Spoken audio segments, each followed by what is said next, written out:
Chaque année sur Major Prépa, à la fin des concours, nous publions une grande enquête sur les frais de scolarité pratiqués par les écoles de management en post-prépa. Et chaque année, on pourrait résumer ces enquêtes par une seule et même phrase, les frais de scolarité augmentent.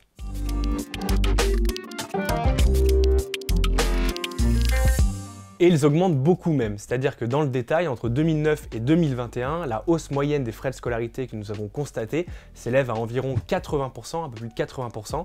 et même si on se focalise sur donc le top 5 des écoles de management, cette hausse, elle dépasse les 100%. En moyenne donc, et en rapportant au nombre d'étudiants intégrés par chacune des écoles, un élève de prépa va payer quelques 44 000 € pour l'ensemble de son cursus en école de management. Alors évidemment, cette flambée spectaculaire des frais de scolarité, elle alimente un petit peu les critiques déjà assez vigoureuses à l'égard des écoles de management qui sont tantôt taxées de reproduire les élites, parfois qui sont pointées du doigt pour la supposée vacuité de leurs cours. Mais si on rentre un petit peu dans le détail, cette hausse, elle est en fait la résultante de deux phénomènes diamétralement opposés. C'est-à-dire que d'une part, on va avoir une hausse des besoins financiers des écoles qui est due à l'accroissement de la concurrence nationale et internationale entre les écoles de management. Et donc ces écoles vont rivaliser pour avoir le plus beau campus, pour avoir les meilleurs professeurs, de manière générale pour proposer la meilleure expérience étudiante possible à leurs élèves. Et de l'autre côté, les subventions publiques émanant de l'État, qui se faisaient donc par l'intermédiaire des CCI, des chambres de commerce et d'industrie, se sont totalement taries au cours de la décennie 2010 au gré de différentes réformes. Donc au vu de cette conjoncture, les écoles de management ont d'autres choix que de trouver une solution à cette équation économique et donc à ce besoin d'argent frais. Et jusqu'à présent, la résolution de cette équation, elle s'est faite de deux manières, l'augmentation des frais de scolarité d'une part, et puis l'augmentation du nombre d'étudiants sur le programme Grande École via donc les prépas et aussi les AST, et même plus généralement sur l'ensemble des programmes. Alors ce qui est à peu près certain, c'est que ces besoins financiers croissants,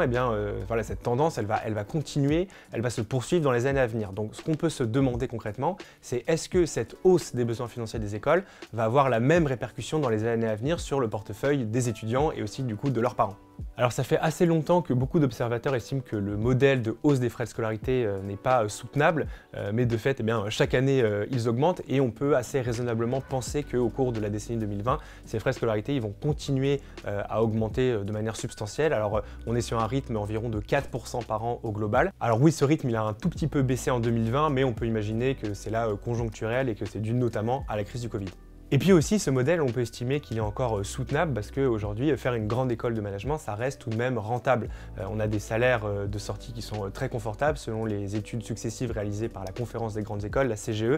Ce salaire moyen, il se situe à peu près avec les primes autour de 40 000 € par an à la sortie d'études donc, même si évidemment, il y a bien sûr de grandes disparités entre les écoles et surtout entre les secteurs. Et puis, phénomène intéressant, on peut constater aussi qu'il n'y a presque pas de corrélation entre le prix d'une école et le choix des étudiants. Au contraire, même plus une école est chère et plus a priori elle est prestigieuse et donc ce prix élevé elle devient une véritable marque de prestige pour les écoles, notamment les écoles du haut de tableau. La conclusion de tout ça, c'est que ces écoles donc du top 3, du top 5, du top 10, elles ont encore une marge de manœuvre, elles peuvent encore augmenter leurs frais de scolarité sans que cela impacte leur attractivité de manière négative. Mais alors une autre question importante, c'est quid justement des étudiants qui peuvent avoir des difficultés de financement qui viennent de milieux modestes. Là, c'est évidemment un véritable enjeu, surtout aujourd'hui un petit peu sur fond de débat sur l'ouverture sociale de ces grandes écoles. Alors déjà, il faut savoir que dans n'importe quelle école post-prépa, il y a de nombreux dispositifs qui permettent de financer efficacement ces frais de scolarité. D'abord, premièrement, il y a le prêt étudiant, bien évidemment, et quand on intègre les meilleures écoles de France, en général,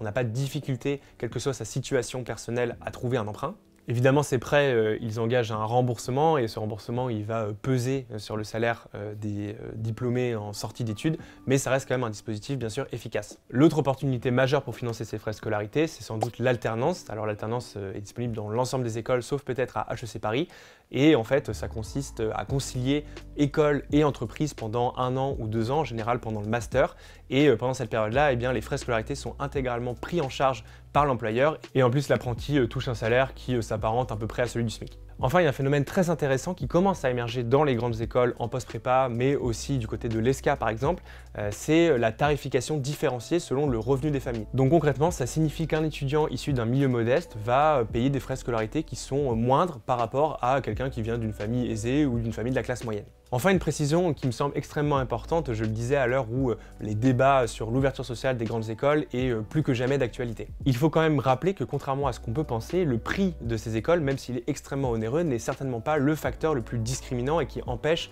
les étudiants d'un milieu modeste d'accéder à ces écoles. Et d'ailleurs, j'en ai pour preuve qu'il n'y a pas forcément beaucoup moins de boursiers à HEC qu'à l'ENS ou à l'IX, alors que ces écoles d'excellence sont, elles, pourtant gratuites. En réalité, c'est bien l'inégalité de préparation en amont et puis aussi l'asymétrie d'information, notamment dans le secondaire, qui crée ce biais et qui va donc inciter les étudiants d'un milieu modeste à se détourner des classes préparatoires et donc ensuite des grandes écoles par rapport aux étudiants issus d'un milieu plus aisé. Pour finir, et pour être tout à fait complet, il faut aussi préciser que les écoles de management anticipent tout de même la limite de ce modèle de hausse des frais de scolarité et son acceptabilité par les étudiants, par les familles et par la société en général. Et donc ces écoles tentent de plus en plus de trouver des voies alternatives pour un financement efficace qui ne passe pas uniquement par l'augmentation des frais de scolarité. Alors ces solutions, elles peuvent prendre forme à travers par exemple une privatisation, et là on peut notamment penser à l'EM Lyon qui est repassé plutôt en société anonyme en 2018. On a vu également ces dernières années l'émergence du statut d'EESC, HEC en premier, donc qui est maintenant désormais une EESC, et donc ce statut assez particulier qui a été taillé pour justement les grandes écoles de commerce